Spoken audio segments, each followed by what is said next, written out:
Assalamualaikum warahmatullahi wabarakatuh. Baik, perkenalkan nama saya Musyrifal Mulyadi dengan NIM 23110144. Pada kesempatan ini, saya akan menjelaskan sedikit tentang SDLC atau Software Development Life Cycle. Mungkin langsung saja kita ke pengertian SDLC. SDLC ini singkatnya adalah suatu proses untuk membuat software yang baik dan berkualitas tentunya. Nah, software yang baik dan berkualitas itu kayak gimana sih? Jadi, software yang baik itu adalah software yang baik untuk user, untuk pelaku bisnis, dan juga untuk developer. Software itu nggak cuma menguntungkan nama studionya aja, nggak menguntungkan pelaku bisnisnya aja, tapi dia juga harus menguntungkan pengguna dan yang membuatnya, yaitu tadi developer.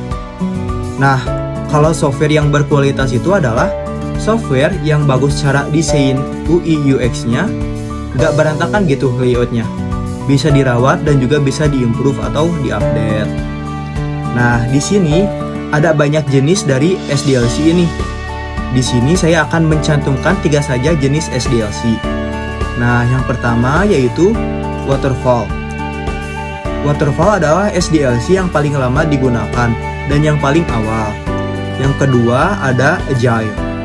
Agile adalah SDLC yang populer masa kini, dan yang ketiga adalah SDLC prototype. Sebenarnya masih banyak jenis dari SDLC ini, tapi yang akan saya bahas lebih perinci yaitu yang waterfall. Nah, kenapa saya bahas yang waterfall?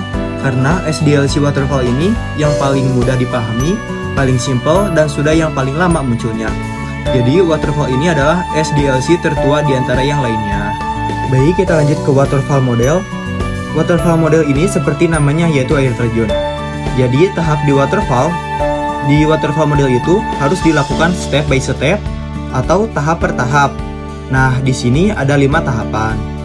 Tahap pertama itu adalah requirement analysis atau menganalisis kebutuhan.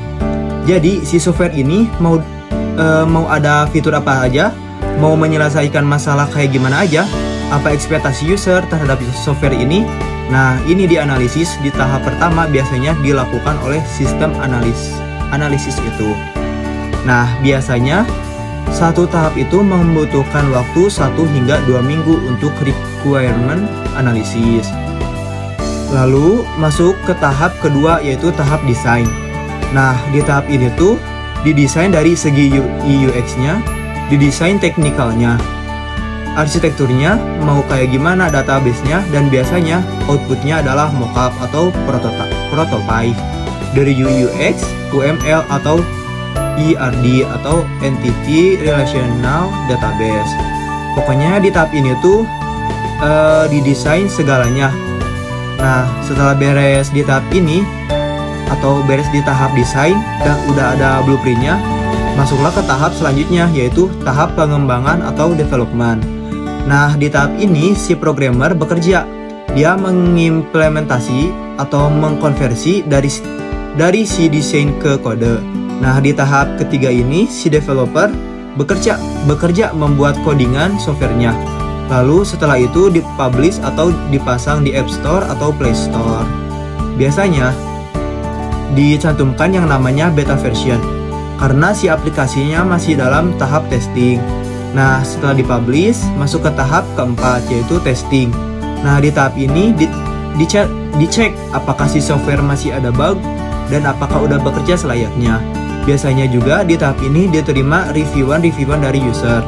Jika sudah aman, sudah clear, dan udah sesuai ekspektasi semuanya, masuklah ke tahap terakhir yaitu maintenance atau tahap perawatan. Jadi harus terus diupdate. Nah, di waterfall model ini pastinya ada kekurangan dan kelebihannya. Nah, di sini saya cantumkan 3 kelebihannya dan 3 kekurangannya. Saya akan jelaskan dulu 3 kelebihannya. Di antaranya yaitu kelebihan yang pertama adalah tiap tahapnya tidak tumpang tindih. Yang kedua, kelebihan kedua adalah cocok untuk proyek yang kecil atau software yang tingkatnya itu masih rendah. Dan kelebihan yang ketiga adalah terjadwal dan mudah dikontrol.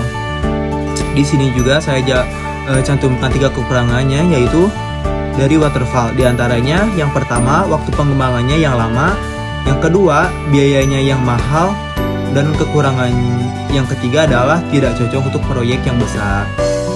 Baik, mungkin cukup sekian penjelasan mengenai SDLC dari saya.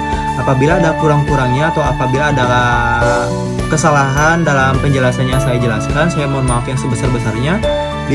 Dicukupkan dari saya. Wabillahi taufiq wal hidayah. Wassalamualaikum warahmatullahi wabarakatuh.